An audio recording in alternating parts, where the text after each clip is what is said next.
la casa número 73. Cuando Ernesto recibió la noticia de su transferencia, lo tomó como una señal. Después de años atrapado en la rutina gris de la ciudad, el cambio no solo era necesario, era inevitable. El nuevo trabajo lo llevaría a un pueblo pequeño, apartado, donde el tiempo parecía haber quedado detenido en los bordes de la modernidad. Fue ahí, en las afueras, donde encontró la casa, la número 73, una estructura antigua, de tejas rojas y ventanas profundas casi tímidas. Tenía el encanto de lo olvidado, madera crujiente, un porche amplio y una reja de hierro oxidado que parecía más decorativa que funcional. A pesar de su edad, era hermosa. Tiene alma, pensó Ernesto cuando la vio por primera vez. No imaginaba cuán literal sería esa impresión. Comprarla fue fácil, demasiado fácil. Nadie compitió por ella. El agente solo se limitó a decir: muchos pasan de largo, pero usted parece distinto. No explicó más. La primera noche fue tranquila, salvo por un detalle que Ernesto casi no notó. En la madrugada la casa pareció exhalar. Un suspiro largo, viejo, como si hubiera estado conteniendo algo durante décadas. El pueblo era amable en apariencia.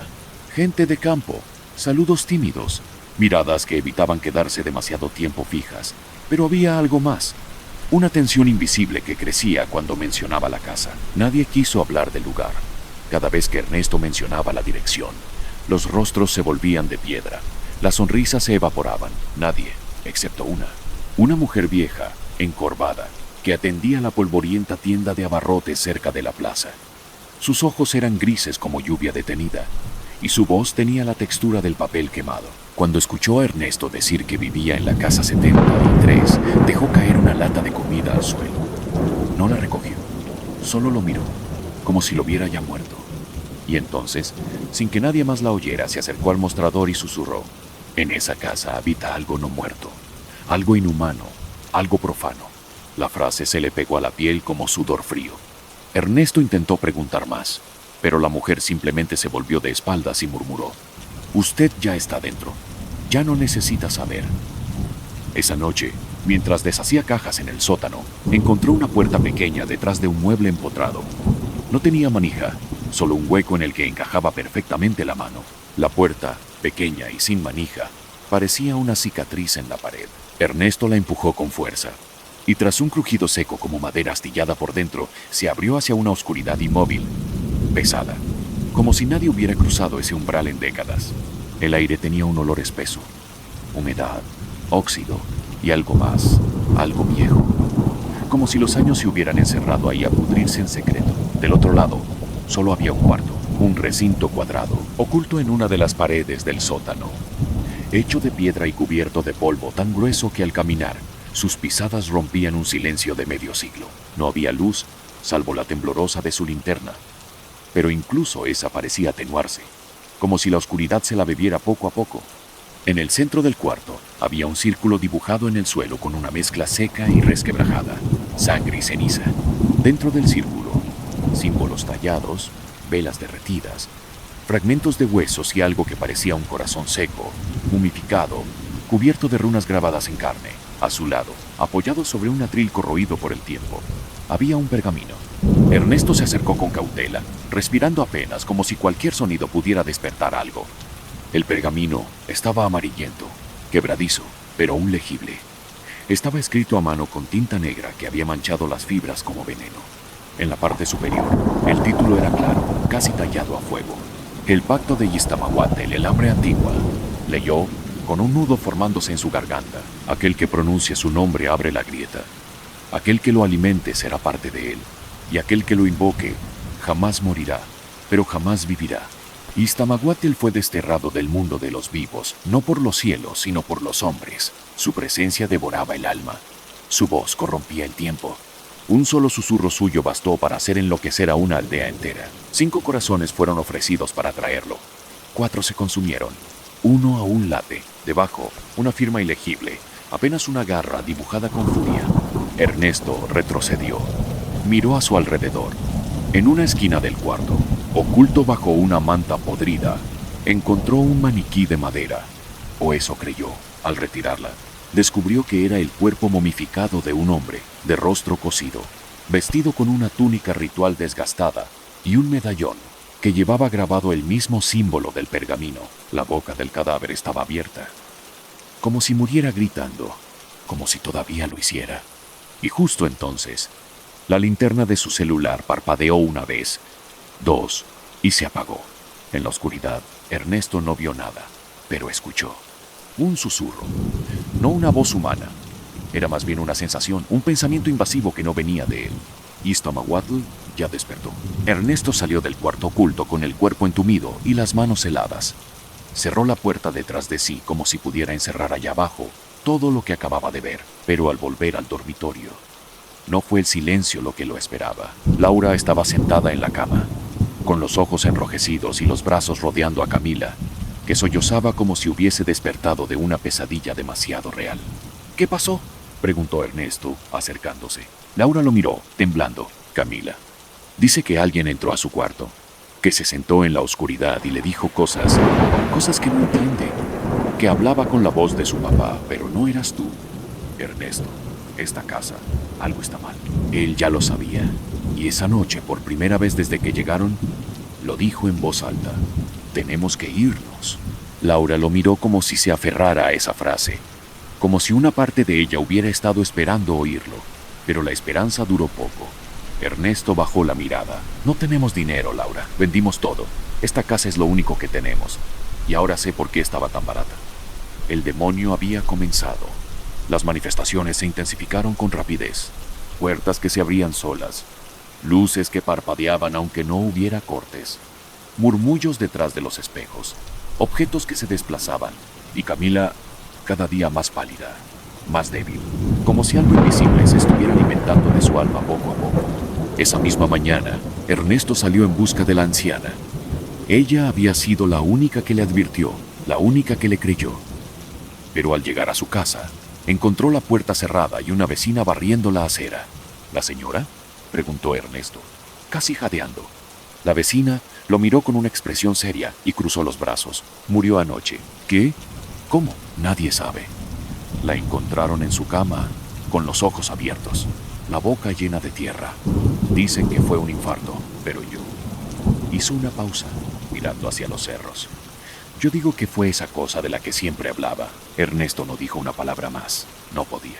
Corrió por el pueblo hasta llegar a la iglesia, una construcción pequeña y desgastada, con vitrales cubiertos por polvo y un Cristo agrietado que parecía girar la cabeza hacia él al entrar. Dentro, sentado en un banco, estaba un sacerdote de edad avanzada, delgado como un ciprés seco, con los ojos hundidos en sombras. Lo escuchó sin interrumpir, sin pestañear, como si todo lo que Ernesto decía ya lo hubiera oído antes. Cuando terminó, el cura se persignó con lentitud. «Eso que habita tu casa no es de este mundo», dijo con voz ronca. «Es antiguo, antes de Cristo, antes de los hombres. No busca cuerpos, busca almas. Y ya ha elegido la tuya». Al borde del llanto, Ernesto pidió suplicando al Padre su ayuda. El sacerdote lo miró con lástima y, sintiendo más obligación que gusto, dijo: «Puedo intentarlo, pero no será un exorcismo común. Esta entidad no fue traída por blasfemia o pecado, sino por voluntad. Fue invocada, alimentada, y ahora no se irá con agua bendita. Tendremos que hablarle en su idioma, entrar a su territorio». Ernesto no entendía, pero ya no importaba. Aceptó, porque si no lo hacía, perdería a Laura, perdería a Camila, y algo le decía que no los perdería con muerte, sino con algo mucho peor. Iztaccíhuatl ya estaba dentro de la casa. Ahora solo quedaba descubrir cuánto estaba dispuesto a sacrificar para sacarlo. Ernesto regresó a casa al atardecer. La puerta rechinó al abrirse, y Laura corrió a su encuentro, con los ojos ansiosos, la voz temblorosa. ¿Qué dijo? ¿Nos puede ayudar? Ernesto la abrazó con fuerza. No había respuestas fáciles, pero en ese momento solo importaba una cosa: esperanza. «Va a intentarlo», le susurró. «Ya no estamos solos. Mañana al amanecer comenzará el ritual». Esa noche cenaron en silencio. Camila apenas probó la comida. Se le notaba distante, ausente, como si cada vez se alejara más de ellos. Laura le peinaba el cabello mientras le hablaba, pero la niña ya no respondía con la misma dulzura. Parecía escuchar otra cosa. La tormenta comenzó cerca de la medianoche.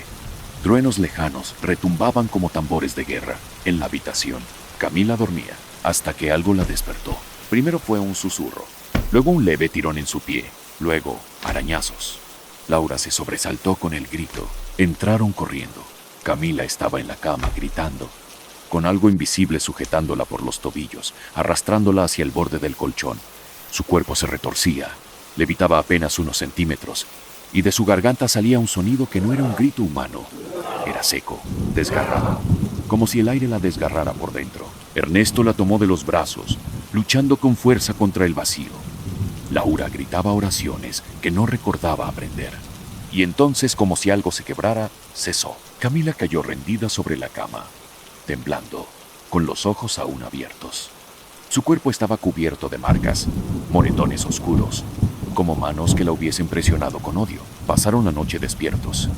Ernesto no se despegó de su hija, y Laura caminaba en círculos, llorando en silencio. Cuando por fin amaneció, el cura llegó. Entró con una maleta vieja, un crucifijo de hierro oxidado y una mirada de acero. No les prometo que lo sacaré, dijo al cruzar la puerta, pero sí les prometo que si caigo, no iré solo. El ritual comenzó en el salón principal. Se encendieron velas negras, se dibujaron símbolos en el suelo. El aire se volvió denso, la luz se oscureció como si el día se hubiese detenido.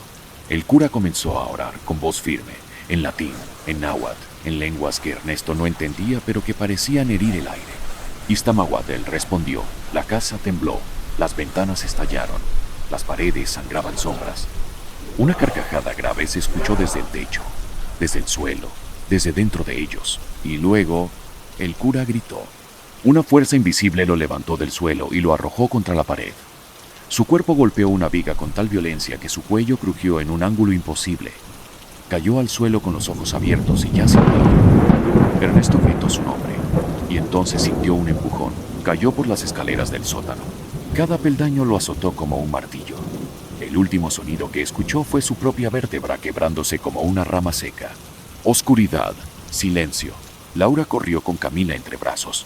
El demonio rugía por toda la casa como un huracán contenido. El aire apestaba a hierro, a fuego, a podredumbre. Tenemos que salir de aquí, amor. Rápido. Llegó a la puerta. La abrió. Sintió el aire fresco. La libertad. Pero Camila no se movió. Camila. Vamos. La niña se soltó suavemente. Se quedó de pie frente a la puerta, sonriendo, con la cabeza ladeada, sus ojos completamente negros. No podemos irnos, mami, dijo con una voz dulce que no era suya. Y luego susurró, ahora somos parte de él.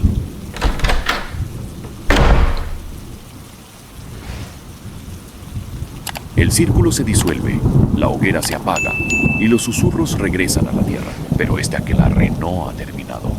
Solo se oculta en las sombras. Si deseas volver a sentarte entre nosotros, suscríbete, comparte y deja tu ofrenda en forma de like. Pronto, muy pronto, volveremos a invocarte en El Último Aquelarre.